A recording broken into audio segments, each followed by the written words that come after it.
83। یہ جو قرآنی آیات بار بار مومنین کو صبر و استقامت کی جانب دعوت دیتی ہیں، در حقیقت اسی لیے ہیں، جن میں ارشاد ہوتا ہے بسم اللہ الرحمن الرحیم ام حسبتم ان تدخلوا الجنۃ ولما یأتکم مثل الذین خلوا من قبلکم مستهم البأساء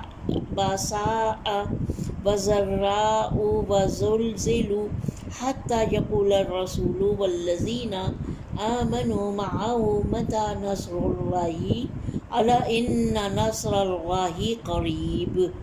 سورہ بقرہ کی آیت نمبر 214۔ کیا تم یہ گمان کرتے ہو کہ تم یوں ہی بلا آزمائش جنت میں داخل ہو جاؤ گے، حالانکہ تم پر تو ابھی ان لوگوں جیسی حالت ہی نہیں بیتی جو تم سے پہلے گزر چکے۔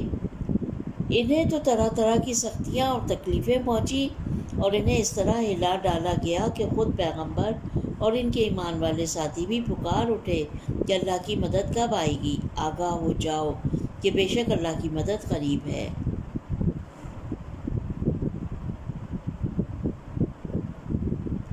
اسلامی جنگیں، جن میں جنگ بدر، احد، احزاب، تبوک اور جنگ حنین وغیرہ شامل ہیں، ان کا بغور مطالعہ کرنے سے یہ پتہ چلتا ہے کہ رسول اللہ کے دور میں مسلمانوں کی یک کے بعد دیگرے فتوحات اور کامیابیاں صرف اور صرف جد و جہد، ایثار اور فداکاری کے باعث حاصل ہوئی تھیں۔ یہ بات صحیح ہے کہ رحمت الہی ان کے شامل حال تھی، مگر ظاہری طور پر کامیابی کا راز ان کی اپنی جد و جہد تھی۔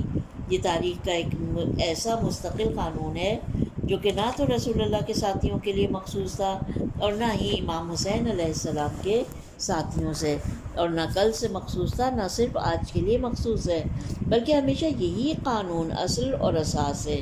پیج نمبر 211 پہ پہنچ چکے ہیں ہم۔ وطن کا دفاع۔ ایک نکتہ یہ ہے، وطن کا دفاع۔ جس قدر انسان امیر المومنین حضرت علی ابن ابی طالب علیہ السلام کے دور کی تاریخ کا مطالعہ کرے اور اس وقت کوفہ اور عراق کے لوگوں کی کمزوریوں پر غور کرے تو اس تلخ حقیقت سے واقف ہو جائے گا کہ کس طرح ان ذلیل اور نادان افراد نے اتنے بڑے پیشوا کی لاج نہ رکھی اور اپنی بدعملیوں سے ایسی ہستی کو ہدف تنقید بنا دیا۔ اسی بنا پر امیر المومنین علیہ السلام انہیں ہر طرح سے کوشش کر کے دشمنوں کے خلاف لڑنے کے لیے آمادہ کرنا چاہتے ہیں۔ جس طرح سے اوپر بیان کیا گیا، کلام امام میں وطن کی محبت کے مسئلے پر زور دیا ہے۔ فرماتے ہیں اپنے گھر، میں ترجمہ پڑھ رہی ہوں، اپنے گھر اور وطن کے بعد کس گھر اور وطن کا دفاع کرنا چاہیے؟ یہ اس بات کی طرف اشارہ ہے کہ ہر شخص اپنے گھر اور وطن سے محبت کرتا ہے، اور جب کبھی وہ اپنے وطن کو کسی بڑے خطرے کی زد پر دیکھے تو اس کا جذبہ حب الوطنی جوش مارتا ہے۔ اب چاہے وہ کسی بھی قوم اور مذہب کا پیروکار ہو، چاہے وہ کوئی بھی ہو، وہ اس کا دفاع کرنے کھڑا ہو جاتا ہے، مگر تم لوگوں میں تو یہ جذبہ بھی نہیں ہے۔ یہاں پر یہ سوال پیدا ہوتا ہے، کیا وطن کا احترام اس لیے ہے کہ یہ اسلامی ملک ہے، یعنی اسلام کے پیروکاروں کا وطن ہونے کی حیثیت سے محترم ہے یا نہیں؟ اسلام کی نقطۂ نگاہ میں اول تو وطن خود ہی ایک محترم شے ہے، اور پھر اگر وہ دارالاسلام ہو تو پھر اس کی اہمیت اور محبت کرنے کا حق اور بھی زیادہ ہو جاتا ہے۔ ان سوالات کے جوابات آیات و روایات میں تلاش کیے جا سکتے ہیں، اور عقل بھی اس بات کی تائید کرتی ہے۔ اس بات کی وضاحتیں تکرار قرآنی آیات میں نظر آتی ہیں کہ وطن سے باہر نکلنا، ملک بدر کرنا ایک بے عزتی شمار کی گئی ہے۔ اس کا مفہوم یہ ہوا کہ وطن بجائے خود اہم چیز ہے۔ من جملہ سورہ ممتحنہ کی آیت نمبر 8 اور 9 میں ارشاد ہوتا ہے، لا ينهاكم الله عن الذين لم يقاتلوكم في الدين ولم يخرجوكم من دياركم أن تبرؤوهم وتقسطوا إليهم إن الله يحب المقسطين إنما ينهاكم الله عن الذين قاتلوكم في الدين وأخرجوكم من دياركم وظاهروا على إخراجكم أن تولوهم ومن يتولهم فأولئك هم الظالمون۔ اللہ تمہیں اس بات سے منع نہیں فرماتا کہ جن لوگوں نے تم سے دین کے بارے میں جنگ نہیں کی اور نہ تمہیں تمہارے گھروں سے یعنی وطن سے نکالا ہے، تم ان سے بھلائی کا سلوک کرو اور ان سے عدل و انصاف کا برتاؤ کرو۔ بے شک عدل و انصاف اللہ عدل و انصاف کرنے والوں کو پسند فرماتا ہے۔ اللہ تو محض تمہیں ایسے لوگوں سے دوستی کرنے سے منع فرماتا ہے جنہوں نے تم سے دین کے بارے میں جنگ کی، تمہیں تمہارے گھروں یعنی وطن سے نکالا اور تمہارے باہر نکالے جانے پر تمہارے دشمنوں کی مدد کی، اور جو شخص ان سے دوستی کرے گا تو وہی لوگ ظالم ہیں۔ Page number 212۔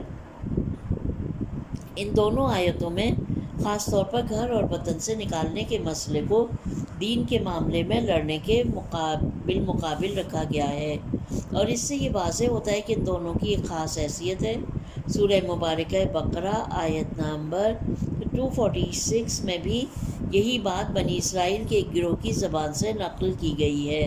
بسم اللہ الرحمن الرحیم۔ قالوا وما لنا الا نقاتل فی سبیل اللہ وقد اخرجنا من دیارنا وابنائنا۔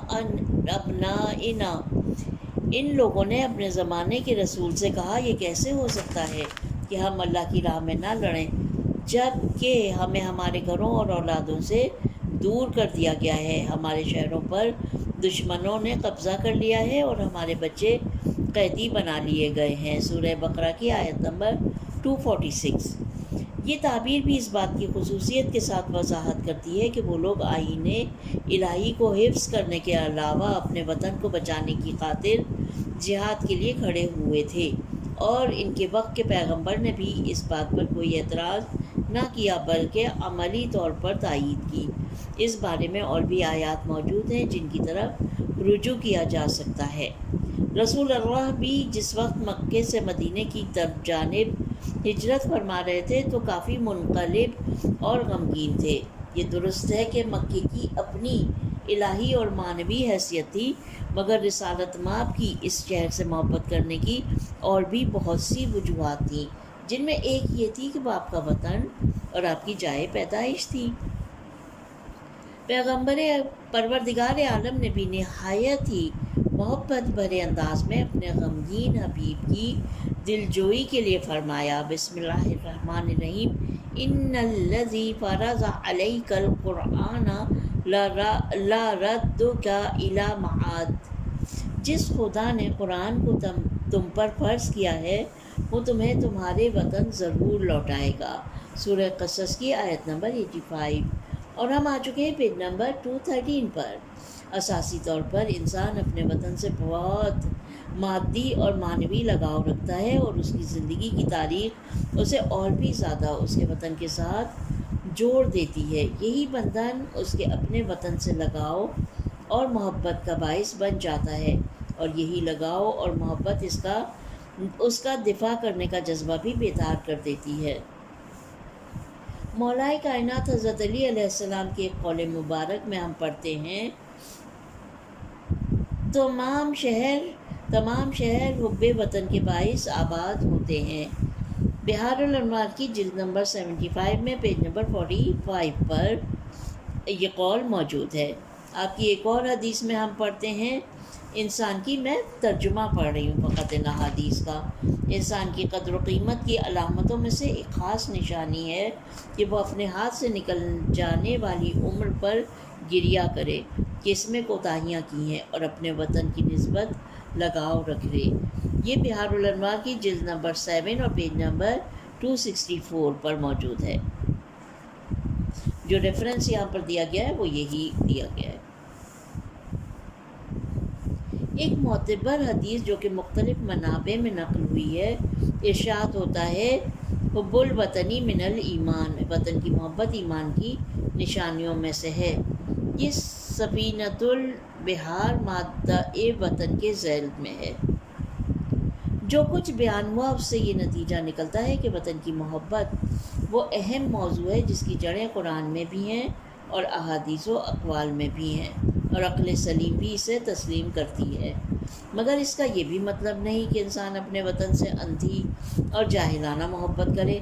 اگر اسے مثال کے طور پر علمی یا مادی یا معنوی بلندیوں کے حصول کے لیے وطن کو چھوڑ کر باہر کہیں جانا ضروری ہو جائے تو وہ تعصب کی بنا پر وطن سے جدا ہونا ہی نہ چاہے، ہر چند اسے نتیجتاً پسماندگی کا سامنا کرنا پڑے۔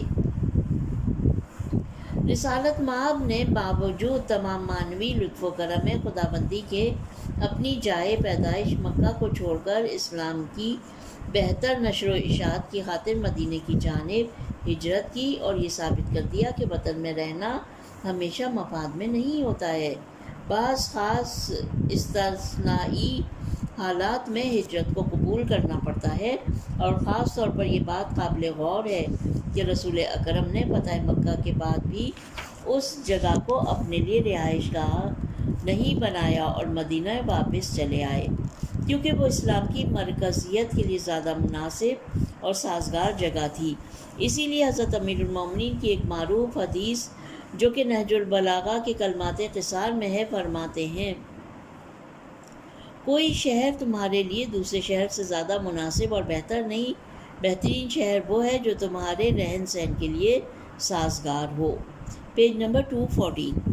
یہ نقطہ بھی قابل غور ہے کہ اگر مادی وطن معنوی وطن کے ساتھ مل جائے اور دارالاسلام کا نام اس پر صادق آئے تو اس کی قدر و قیمت اور بھی بڑھ جاتی ہے، اور یہی وہ سبب ہے کہ انسان کے تمام تر معنوی اور مادی اسباب اسے آخری سانس تک اپنے وطن کے دفاع پر آمادہ کرتے ہیں۔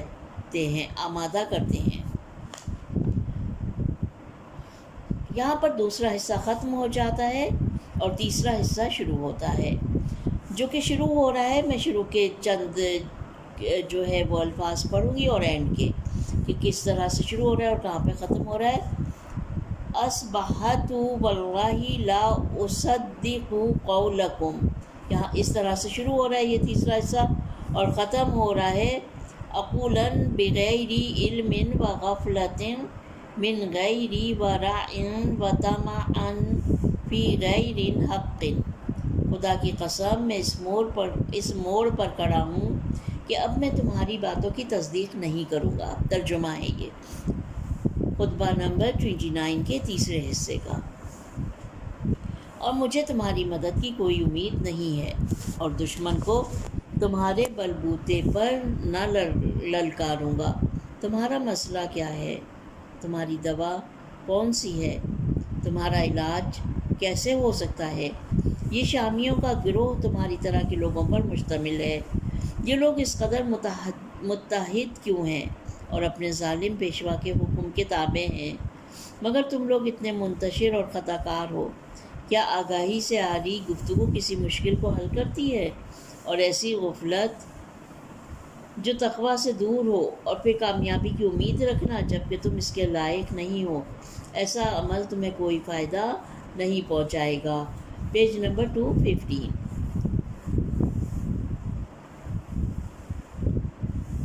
شرح و تفصیل۔ میں تمہارے کاموں سے مایوس ہوں۔ اس خطبے کے آخری حصے میں، جو کہ مولا کے دردناک ترین خطبوں میں سے ایک ہے، مولا ان لوگوں پر سرزنش اور ملامت کی آخری تعزیانیں برسا رہے ہیں کہ شاید ان کی مردہ روحیں متحرک ہو کر ان کشادہ اور وسیع مواقع سے فائدہ اٹھا کر دشمن کی شیطانی طاقتوں کو توڑ دیں اور مسلمانوں کو ان خونخوار لوگوں کے شر سے بچا لیں۔ فرماتے ہیں، ترجمہ، خدا کی قسم میں اب اس نتیجے پر پہنچا ہوں کہ تمہاری باتوں کی تصدیق نہیں کروں گا اور تمہاری مدد سے نا امید ہوں، اور اب میں دشمن کو تمہارے بلبوتے پر نہیں للکاروں گا۔ یہ بات درست ہے کہ پیشواؤں اور پیروی کرنے والوں کے درمیان اعتماد کا رشتہ ہونا رہبری کے اہم ترین اصولوں میں سے ہے، اور لوگوں پر اعتماد کرنا اور ان کی حوصلہ افزائی کرنا، ان کی خطاؤں کو نظر انداز کر دینا اور ان کی خوبیوں کو بیان کرنا اور غلطیوں کی نشاندہی کرنا گرم جوشی اور کامیابی کا باعث ہوتا ہے، مگر بعض اوقات یہ نوبت آ جاتی ہے کہ حد سے زیادہ سستی اور کاہلی، افکار کے انتشار، صفوں کے منتشر ہونے اور جہل و نادانی کے سبب رہبر اور پیشوا کی ساری امیدوں پر پانی پھر جاتا ہے، اور پھر یہ جذبات اور دلوں کے منجمد ہو جانے کا باعث ہو جاتا ہے، اور پھر سوائے سنگین دباؤ کے ان کی دوبارہ اصلاح کی کوئی اور راہ نہیں بچتی، یا یوں کہا جائے کہ جیسے کہ کوئی شخص ایسا سلا دینے والا خطرناک زہر کھا چکا ہو جو اس کے لیے جان لیوا ثابت ہو، تو اسے نیند سے جگائے رکھنے کے لیے زوردار تھپڑ مارنے پڑتے ہیں تاکہ وہ اس نیند سے بیدار ہو جائے جو اس کی جان کے لیے خطرہ ہے۔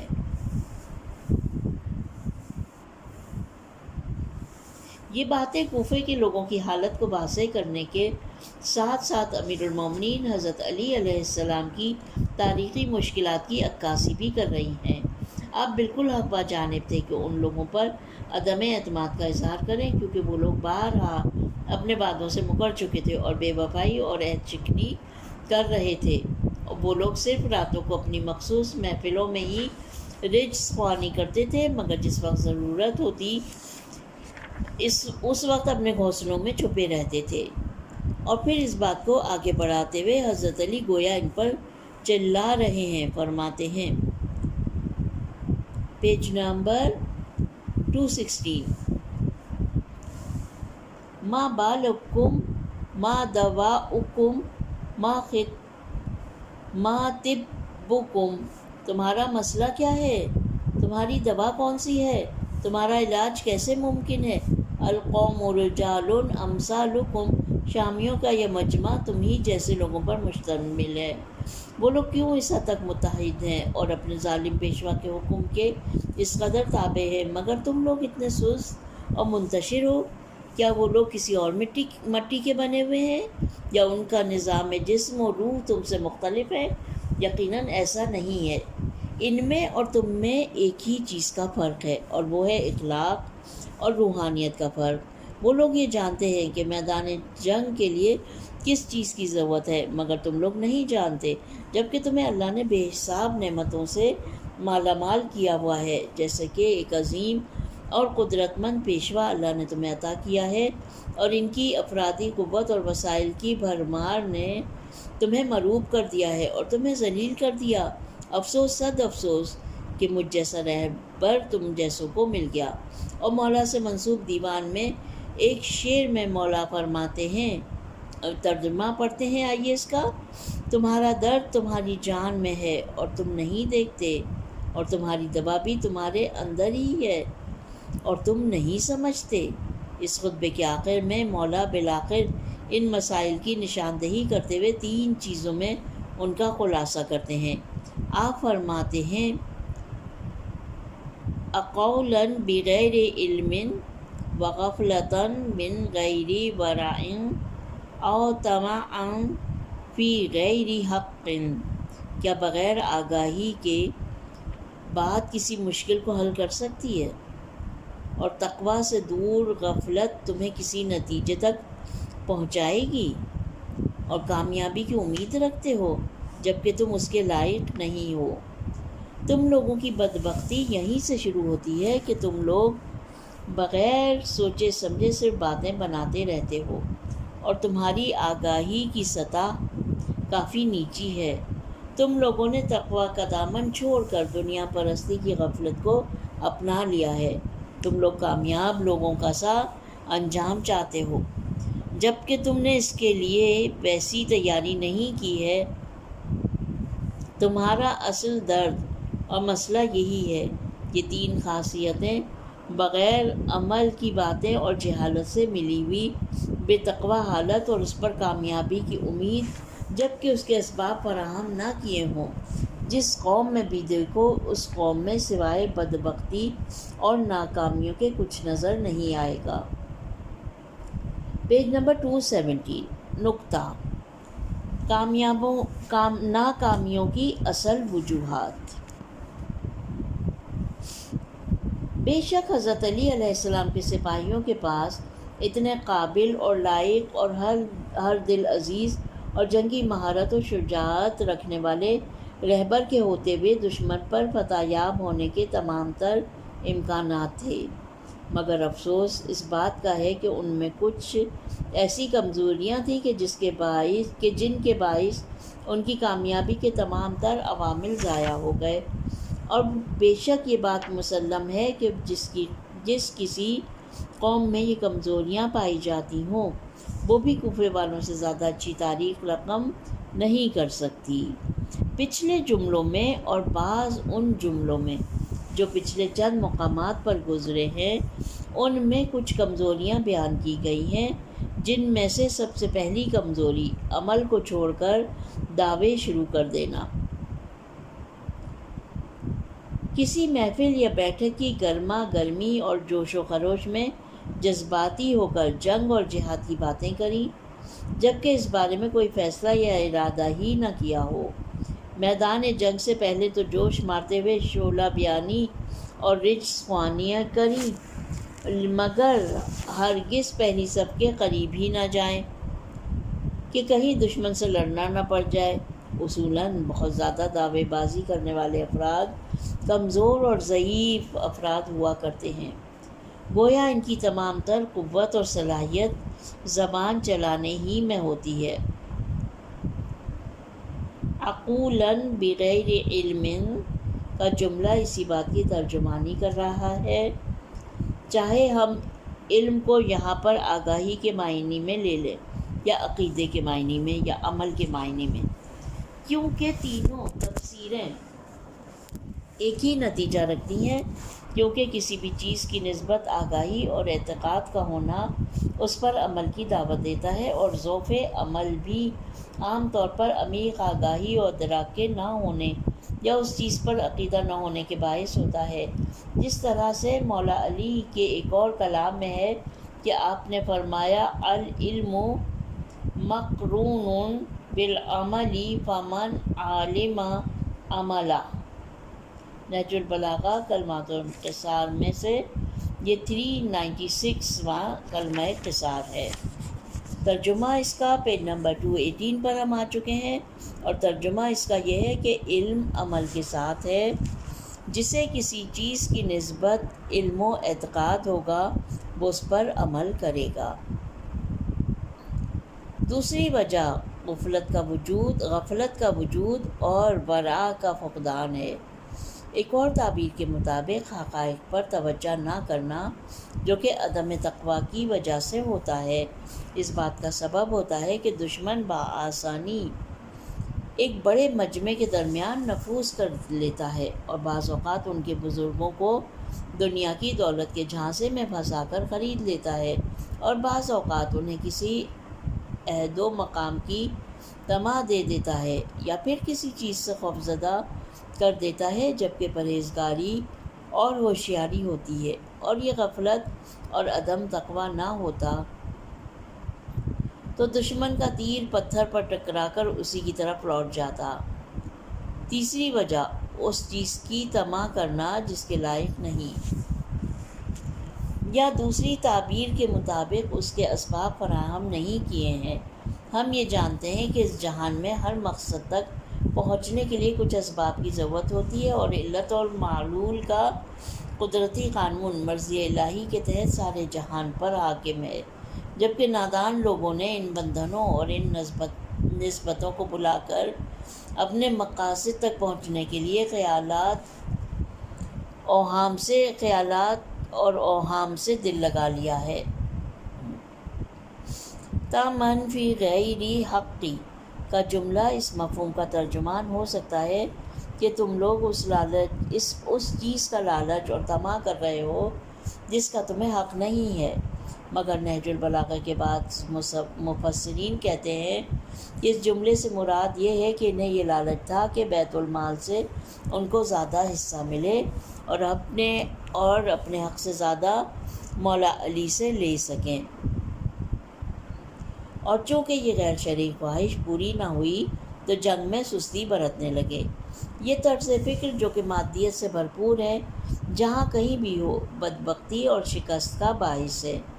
جس طرح سے غنائم کو جمع کرنے کی طمع جنگ احد میں سپاہ اسلام کی شکست کا باعث بنی۔ بہرحال صرف یہی اصول لشکر کوفہ کی شکست کا باعث نہیں تھا، بلکہ یہ ایک ایسا اصول ہے جو ہر دور اور ہر زمانے سے جڑا ہوا ہے۔